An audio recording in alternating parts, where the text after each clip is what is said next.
Assalamu alaikum, dear students. Hopefully, it will be a last lecture on the play Progress that is written by John Grier Irwin, and it's the seventh and last part of this lecture series on the same play. We will start today's lecture from page number 218 from the last paragraph. But before going to start this lecture, let's recall our previous lecture. So, in the previous lecture, we discussed some of the important points.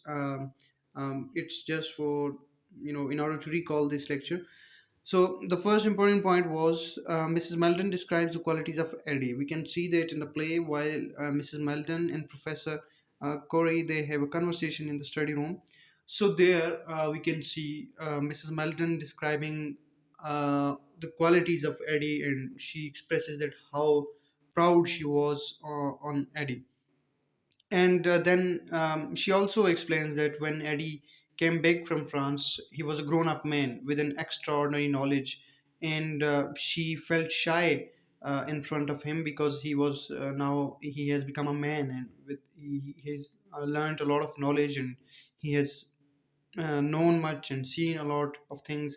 So then Mrs. Meldon expressed her fear over Eddie's going to France. We can also see in the play at one time, though she is proud of the fact that her son has become a soldier and he's serving his country in the war, but at the same time, she also, expresses her fear for because she thinks that Eddie might die in the war and she may not come back home again. And then Corey tried to console Mrs. Melton by saying that your son is serving the country and you should not be afraid of him. Um, Mrs. Melton, he actually said that your son has served the country and you should not be afraid because we have now come to know that he died in the war. And then Mrs. Melton took side with the victims of the war against men like Corey. And he had such people who were warmongers who are actually in favor of war, and she prefers to take side with the victims, though they may be enemies, but still they are the victims. And then Corey thinks that his countrymen will appreciate his invention. So, because it is a highly patriotic act, so his countrymen will appreciate him, and he's planning to get his payment in lump sum. So, this was all we discussed in the previous lecture. So, in today's lecture, let's start it. Mrs. Melton, why not say 30 pieces of silver? Mrs मेल्टन अब कहती हैं जब वो अपने बात कर रहा है कि मैं I'll demand high amount for my bomb and a title as well from government. So इस बात को जब वो सजेशन लेता है मिसेस मेल्टन से, तो मिसेस मेल्टन कहती हैं कि व्हाई नॉट से 30 पीसेस ऑफ सिल्वर, कि चांदी के 30 सिक्के तुम क्यों नहीं ऑफर करते, तुम्हें चांदी के 30 सिक्के मिलने चाहिए. यानी वो out of those sentiments for her son, यानी ये जो प्रोफेसर कोरी के अगेंस्ट उसके सेंटिमेंट्स हैं, तो ये वो इसीलिए बात कर रही है कि 30 पीसेस ऑफ सिल्वर तुम्हें मिलना चाहिए. यानी इतना बड़ा कारनामा तो नहीं है कि तुम टाइटल भी डिमांड कर रहे हो, खिताब भी, और इतने पैसे भी, तुम्हें 30 चांदी के सिक्के काफ़ी हैं. प्रोफेसर कोरी इस बात पे गुस्सा होता है और थॉरली एंग्री, मुकम्मल तौर पर गुस्सा होकर, really Charlotte you are insufferable, really Charlotte you are insufferable. वो कहते हैं कि शार्लेट तुम नाकाबिले बर्दाश्त हो. यू आर एब्सोल्युटली इनसफरेबल, बिल्कुल नाकाबिले बर्दाश्त, तुम्हें बर्दाश्त नहीं किया जा सकता. I put up with a great deal from you because you are in distress. मैं काफ़ी वक्त से बर्दाश्त कर रहा हूँ, मैंने बहुत कोशिश की है बर्दाश्त करने की. क्यों पुट अप बर्दाश्त करना? Because you are in distress, क्योंकि तुम मुसीबत में हो, क्योंकि मैं समझता हूँ कि तुम अभी तक जो बातें मुझसे कह रही हो तुम मुसीबत में हो, तो तब मैं बर्दाश्त कर रहा हूँ. But there are limits to endurance, लेकिन बर्दाश्त की भी हद होती है. लिमिट्स, हद, इंड्योरेंस, बर्दाश्त. You know, you haven't congratulated me, तुमने मुझे मुबारकबाद भी नहीं दी. यानी जो मैंने इन्वेंशन की है उस पर मुबारकबाद भी नहीं दी. इवन परफेक्टली, परफेक्टली का मतलब होता है बेपरवाह अंदाज में, यानी कॉन्शियसली या जानबूझ के तो मुबारकबाद दी ही नहीं, लेकिन बेपरवाह तौर पे भी तुमने या गुस्से में भी, सर्द महरी के अंदाज में भी मुबारकबाद मुझे नहीं दी. and you have made yourself and me thoroughly miserable by this. और इस तरह से तुमने अपने आप को भी और मुझे भी मुकम्मल तौर पर दुखी बना दिया है, मिजरेबल बना दिया है. This morning over what can't be helped. और ये जो तुम मातम कर रही हो, जो चीज़ हम दोबारा हासिल नहीं कर सकते, व्हाट कांट बी हेल्प का मतलब जो चीज़ तुम्हारा बेटा वापस नहीं आ सकता, वो खो गया है, मर गया, तो दोबारा तो नहीं आ सकता, लेकिन इसके ऊपर तुम अभी भी मातम किए जा रही हो. यू हैव इवन मेड हैना मिजरेबल. और तुमने वो जो सर्वेंट है हैना, उसको भी दुखी बना दिया है. My dear Charlotte, I am talking to you now for your good.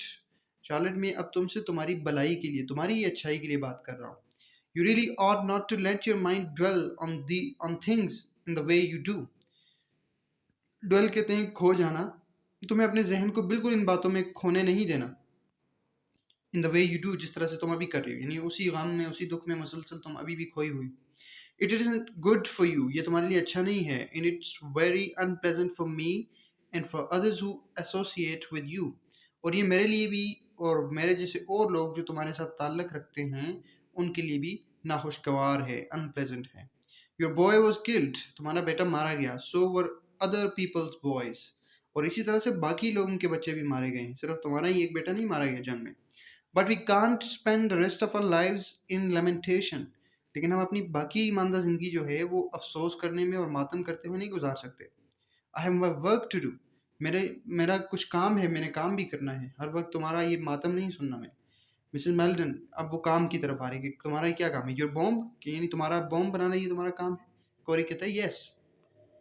Mrs Melton कहती है which will make the bodies of men and women and children rot if it does not blow them to pieces.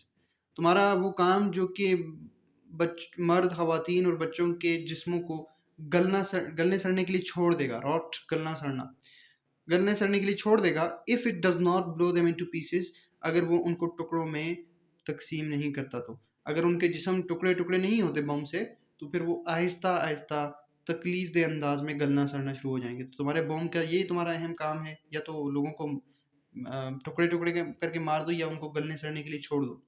और ये कहते हैं the fortune of war my dear Charlotte, कि ये तो जंग का नतीजा है मेरी प्यारी शार्लेट. यानी तुम इतनी उन लोगों के लिए एहसासात और जज्बात तुम्हारे हैं, लेकिन ये तो जंग का नतीजा होता है, फॉर्चून होती है वॉर की, कि जो भी जंग में आता है या तो वो तो उसकी तो मौत होती है. ठीक है. After all what does it matter to a man whether he is blown to pieces by a bomb or step to death by a bayonet. वो कहता है कि आफ्टर ऑल, बहरहाल, व्हाट डज इट मैटर, कि ये to a man, कि एक आदमी के लिए ये चीज़ कोई अहमियत नहीं रखती, या ये चीज़ कोई मसला नहीं है, मामला इतना बड़ा नहीं है.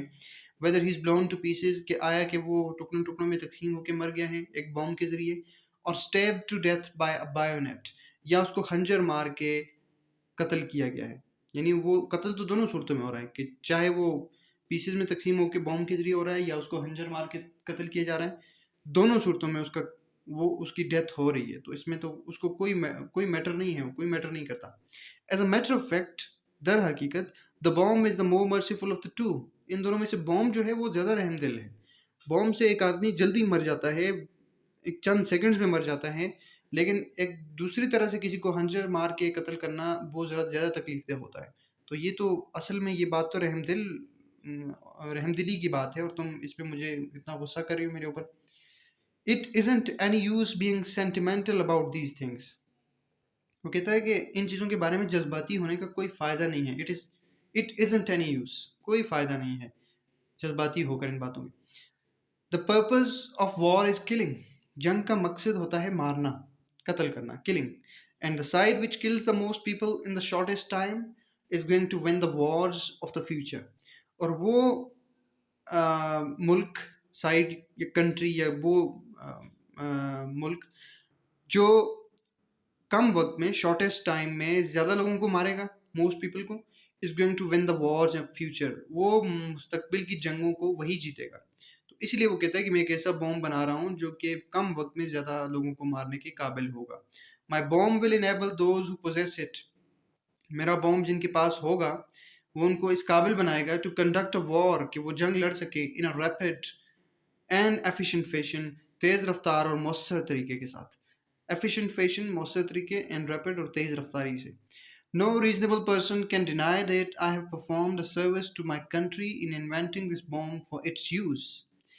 कोई भी अक्लमंद आदमी, रीजनेबल पर्सन, इस बात से इनकार नहीं कर सकता कि मैंने अपने मुल्क के लिए एक खिदमत सर अंजाम दी है बाय इन्वेंटिंग दिस बॉम्ब, ये बॉम्ब इजाद करके। ठीक है, एंड इवन यू, तुम भी ऐसा ही करती, तुम भी इस बात का इनकार ना करती। If you were not distracted by what you heard this morning, अगर तुम भटक ना जाती उस बात से जो कि तुमने आज सुबह सुनी है। यानी वो सुबह कौन सी बात सुनी थी?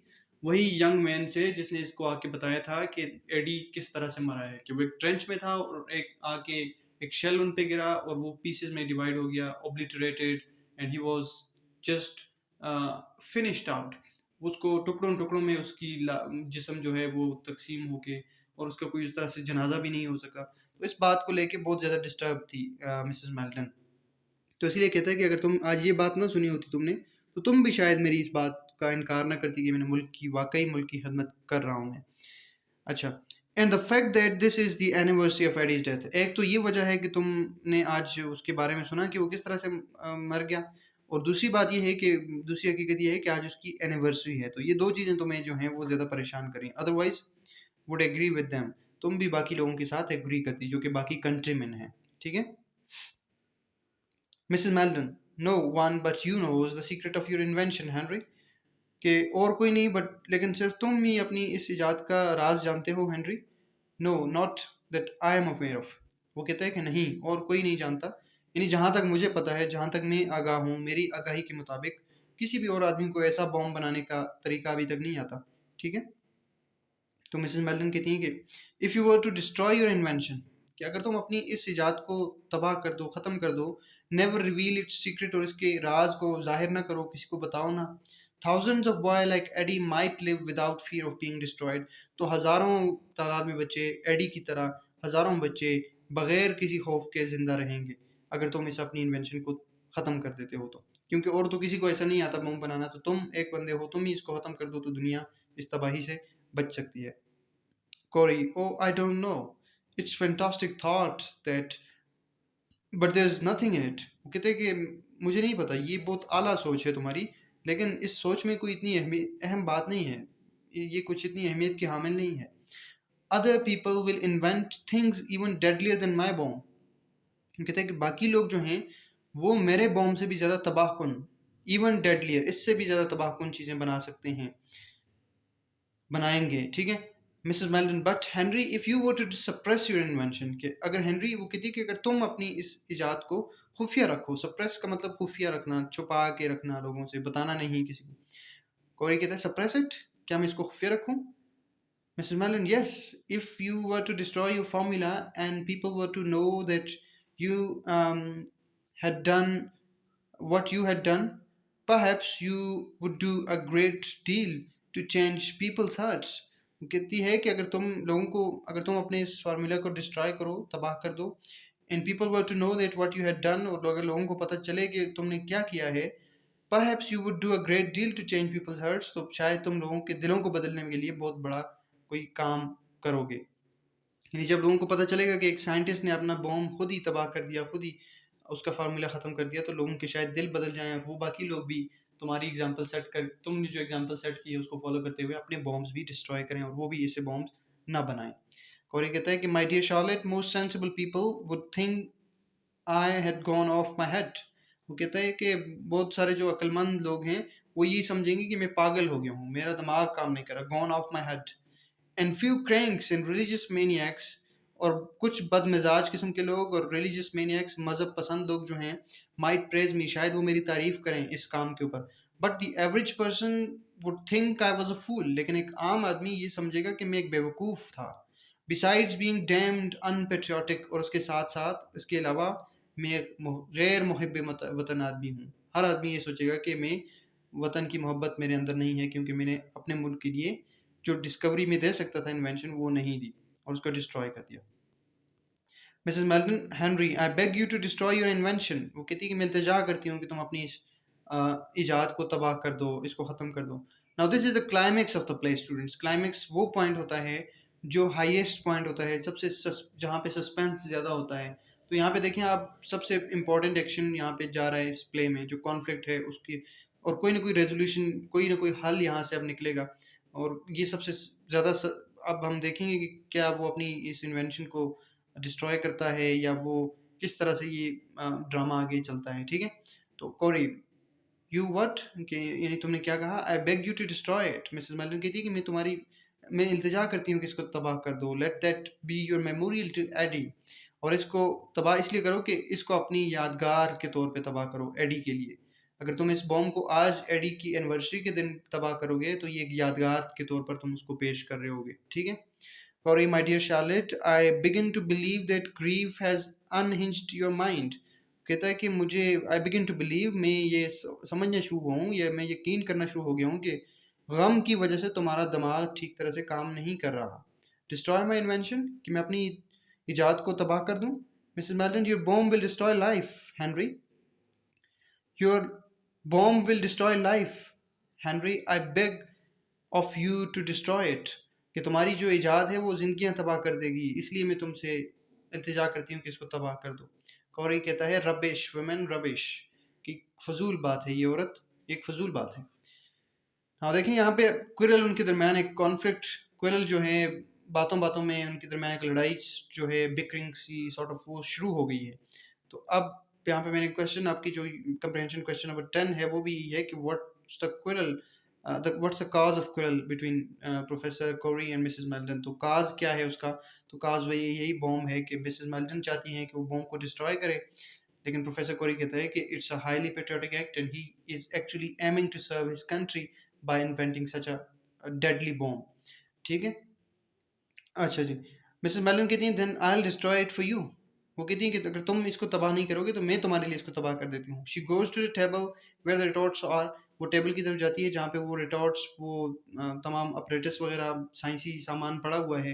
And turns the table over, और मेज को उल्टा कर देती है, उलट देती है। So that the retorts are smashed, ताकि वो जो बर्तन रिटॉर्ट्स उसके ऊपर पड़े हुए हैं वो टूट जाएं। ठीक है, और इस तरह से वो समझती है कि ये बॉम्ब तबाह हो जाएगा। और एक अब कहता है what the hell are you doing, कि तुम क्या कर रही हो? मिसेस मेल्टन कहती है कि I am destroying your foul invention, कि मैं तुम्हारी बुरी इजाद को तबाह कर रही हूँ। कॉरी लाफिंग हार्शली, तेजी से हंसते हुए, दैट वोंट डिस्ट्रॉय इट, इस तरह से मेरी इन्वेंशन तबाह नहीं होगी। I got it all in my head, ये तो सारा मेरे जहन में है। यानी तुम उस टेबल को चाहे जितना उलट पुलट करो, मुझे फिर भी फार्मूला बनाना आता है और ये सब कुछ बातें मेरे जहन में हैं। All that you have done, Charlotte, is make a mess on my floor. और जो तुमने किया है शार्लेट, ये सारा सिर्फ मेरा जो ये फ्लोर है, जो फर्श है, यही गंदा किया है, इसके अलावा और इतना कोई तुमने तबाह नहीं कर सकी इसको। Damned silly I call it, और मैं इसको लानती और बेवकूफ़ाना काम कहता हूँ, कि तुमने कितना बेवकूफ़ी का काम किया है। ठीक है, अच्छा। He stoops down and begins to clear up the mess. वो नीचे झुकता है, stoops down, झुक के, and begins to clear up साफ करना, the mess, गंदगी को साफ करना शुरू हो देता है। अब ये ब्रैकेट के अंदर लिखा हुआ है तो ये राइटर हमें बता रहा है कि अब एडी प्रोफेसर कोरी का एक्शन क्या है, वो उस जगह को साफ कर रहा है। मिसेस मेल्टन स्टैंडिंग बिहाइंड हिम, मिसेस मेल्टन उसके पीछे खड़ी हैं। It's all in your head, कि क्या ये सब तुम्हारे दिमाग में है? कोरी कहता है of course it is, anybody but a fool of a woman would have realized it. Of course, यकीनन ये मेरे दिमाग में है, मुझे आता है। Anybody but a fool of a woman, कोई एक बेवकूफ़ औरत ही ये गंदगी फैला के इस बात को तस्लीम करेगी। Making a confounded mess like this, एक नागवार गंदगी फैला के, यानी तुम जैसी औरत बेवकूफ़ होती है जो कि जिसको पहले यकीन नहीं आ रहा और उसने सिर्फ ये गंदगी फैला के इस बात को तस्लीम करने के लिए ये गंदगी फैलाई कि ये वाकई मेरे जहन में है या नहीं। तो अगर तुम इसको तबाह ना करती तो तुम्हें शायद यकीन ना आता कि मैं दोबारा इसको बना सकता हूँ। ठीक है, Mrs Merton, it's all in your head. दोबारा मिसेस मेल्टन पूछी कि ये वाकई तुम्हारे दिमाग में है? प्रोफेसर कोरी कहता है yes yes, don't keep on repeating yourself, बार बार बात को दोहराओ, अपने आप को क्यों दोहरा रही हो तुम? But come and help to clear up this mess you have made, और आओ मेरी मदद करो इस जगह को साफ करने में, इस गंदगी को जो तुमने फैलाई है। Mrs Meldon, Henry won't you do what I ask you. वो फिर भी उसी बात पे अड़ी हुई है, वो कहती है कि क्या तुम नहीं करोगी जो मैं तुम्हें कह रही हूँ? कोरी कहता है डोंट बी अ फूल, बेवकूफ़ ना बनो। लुकिंग राउंड, इर्द गिर्द देखते हुए, give me that cloth over there so that I can mop up this stuff, कि मुझे वो इधर उधर अब देख के कह रहा है मुझे वो कपड़ा दो ताकि मैं क्या कर सकूं, ये जो स्टफ है, जो गंदगी तुमने फैलाई है, इसको मैं मॉप अप कर सकूं, साफ कर सकूं, ठीक है। He continues to collect the pieces of broken glass etcetera. अब वो जो टूटा हुए ग्लास, शीशे के जो टुकड़े हैं, उनको इकट्ठे कर रहा है, उनको जमा कर रहा है। While she goes towards the table where the cloth is, और वो अब उस मेज की तरफ चली गई हैं जहाँ पे वो कपड़ा पड़ा हुआ है, जो कि प्रोफेसर कोरी ने उससे मांगा था कि मुझे कपड़ा दो, मैं इस फर्श को साफ करता हूँ। When she reaches the table, जब वो मेज के ऊपर पहुंचती है, she sees a long knife lying there, तो वहाँ पे वो एक लंबी छुरी पड़ी हुई उसको नजर आती है। And half unconsciously, और गैर शऊरी तौर पर, she picks it up and looks, वो उसको उठा के देखती है। कॉरी impatiently, अब वो बेसब्री से इंतजार कर रहा है कि कपड़ा वो लेके आएगी, तो कहता है कि hurry up, what on earth are you doing, कि hurry up, जल्दी करो, तुम क्या कर रही हो। यानी अब यहाँ पे मैंने तुम्हें कपड़ा लेने के लिए भेजा है और तुम वहाँ पे खड़ी हो जाए ओके, पता नहीं क्या चीज़ देख रही हो। मिसेस मेल्टन कहती हैं कि I am looking at something, this knife, कि मैं किसी चीज़ की तरफ देख रही हूँ। फिर कहती है कि दिस नाइफ, इस छुरी की तरफ। कोरी कहते हैं well you can look at it afterwards, वो कहते हैं कि अच्छा तुम इसको बाद में भी देख सकती हो। फेच द क्लॉथ नाउ, उस कपड़े को लेके आओ। फेच का मतलब होता है लाना, bring. Here's Eddie's wreath under the table, के you have made a mess of it too, कि यहाँ पे वो एडी का हार जो है, रीथ, गुलदस्ता जो फूलों को उसके लिए लेके हम आए थे, फूलों की चादर, वो पड़ी हुई है मेज के नीचे। You have made a mess of it too, और तुमने इसको भी गंदा कर दिया है। Mrs Meldon, Eddie's wreath, Mrs Meldon की देखिए एडी का फूलों का हार। She comes towards him, the knife is in her hand, वो जल्दी से ये सुन के उसकी तरफ आती है, तो छुरी भी उसके हाथ में ही है। उसको अभी नहीं पता कि उसने छुरी वापस रखी नहीं है, तो बस उसको साथ ही, कपड़े के साथ ही लेके आ गई। कॉरी कहता है yes Mrs Meldon, if you were to give up your invention Henry, I wouldn't mind about the wreath, वो कहती है कि अगर तुम अपनी इजाद को छोड़ दो, गिव अप कर दो Henry, I wouldn't mind about the wreath, तो मैं फूलों के हार के बारे में बुरा नहीं मनाऊंगी, कि मैंने इसको ख़राब तो कर दिया, लेकिन मैं बुरा नहीं मनाऊंगी अगर तुम इन्वेंशन को छोड़ देते हो तो। Your offering will be better than mine, तुम्हारी पेशकश मेरी पेशकश से ज़्यादा बेहतर होगी। यानी मेरी पेशकश एडी के लिए ये फूल हैं जो कितने बेहतर नहीं हैं, और तुम जो पेश करोगी वो इस बॉम्ब को डिस्ट्रॉय करना है, इसकी फार्मूला को डिस्ट्रॉय करना है, ख़त्म करना है, तो ये बड़ी अच्छी पेशकश होगी उसकी एनिवर्सरी के दिन पे। कौरी कहते हैं well I shunt, I shunt का मतलब आई शेल नॉट, वो कहते हैं कि मैं नहीं करूँगा ऐसा। Give up my invention for a lot of damned sentiment, question mark है, ठीक है। So give up my sentiment, give up my invention for a lot of damned sentiment, कहता है कि ऐसे लानती जज्बात के लिए मैं अपनी इजाद को छोड़ दूं, नॉट लाइकली, इसका कोई इम्कान नहीं है। Mrs Merton, it's all, it will destroy life Henry, वो कहती है कि ये ज़िंदगी तबाह कर देगा हेनरी। कॉरी अब कहती हैं कि प्रोफेसर कॉरी अब कहता है what's that got to do with it, कि अब इसका, इसके क्या ताल्लुक है। गिव मी दैट क्लॉथ, मुझे ये कपड़ा दो। He snaps it out of her hand, वो उसके हाथ से चटक के छीन लेता है, कपड़े को खींच के ले लेता है। But does not see the knife in her other hand, लेकिन वो उसके दूसरे हाथ में छुरी नहीं देखता। Mrs Merton, you won't destroy it Henry, कि तुम इसको तबाह नहीं करोगे हेनरी। अब देखें कॉन्टिन्यूसली एक ही बात होके कह रही है बार बार। कॉरी कहते हैं कि almost, Corey almost in a snarl, घबराते हुए, नो, वो कहते हैं कि नहीं। Mrs Melton, raising the knife above him, छुरी को उठाते हुए, then I with a queer moan of despair she drives the knife into his back. अब देखें ये जो ब्रैकेट्स के अंदर हैं, ये बात राइटर की है कि वो छुरी को उठाते हुए देन आए, तो यहाँ से आगे डॉट डॉट डॉट, ये अभी बात कंप्लीट नहीं हुई, ये राइटर आगे एक्सप्लेन कर रहा है कि किस तरह से उसने छुरी को उठाया। विद अ क्वियर, क्वियर कहते हैं अजीब को, मौन कहते हैं आह को, डिस्पेयर मायूसी, मायूसी भरी आह के साथ, अजीब सी मायूसी भरी आह के साथ। She drives the knife into his back, वो उस छुरी को उसकी पीठ में गोंद देती है। ही स्वेज अ मोमेंट, वो एक लम्हा हरकत करता है। Uttering and choking sound, uttering a choking sound, दम घुटने वाली आवाज़ें निकालते हुए। And then clutching at the air, और फिर हवा की तरफ दोनों हाथ ऊपर उसने किए हुए हैं, प्रोफेसर कोरी ने, लपक रहा है ऊपर की तरफ। He pitches forward on to his face, वो आगे गिर जाता है, पिचेस गिर जाना, फॉरवर्ड आगे की तरफ, ऑन टू हिज फेस मुंह के बल, तो मुंह के बल आगे की तरफ गिर जाता है। शी स्टैंड्स अबव हिम, वो उसके ऊपर खड़ी होती है, उसके साथ ही खड़ी है, looking down on his body in a dazed way, और नीचे उसके जिस्म की तरफ देखती है घबराहट के अंदाज में. शी इज क्राइंग हिस्टेरिकली, वो पागलों की तरह रो रही है. And suddenly she stoops and picks the broken wreath, और फिर अचानक ही वो नीचे झुक के उठाती है उस टूटे हुए हार को, ब्रोकन रीथ को. She holds it to her breast, वो उसको अपने सीने से लगाती है.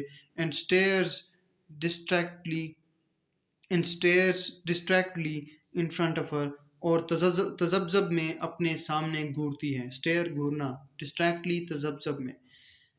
मिसेस मेल्डन फिर ये डायलॉग बोलती है. ये सारा जो पैराग्राफ है ये उसका राइटर ने ब्रैकेट्स में ही इसको सारा सिचुएशन एक्सप्लेन किया कि किस तरह ने उसको उसको मारा है मिसेस मेल्डन ने प्रोफेसर कोरी को, अपने भाई को. मिसेस मेल्डन फिर कहती है कि Eddie dear, I had to Eddie. वो कहती है कि एडी मेरे प्यारे, मुझे ऐसा करना था, मुझे ऐसा करना था एडी. यानी मेरे पास और कोई सोल्यूशन नहीं था कि मैं इस जो ईवल है इसको ख़त्म कर सकूं. तो यहाँ पे एक और क्वेश्चन है स्टूडेंट्स आपकी एक्सरसाइज में, क्वेश्चन नंबर 9 है, was Mrs Meldon justified in killing her brother.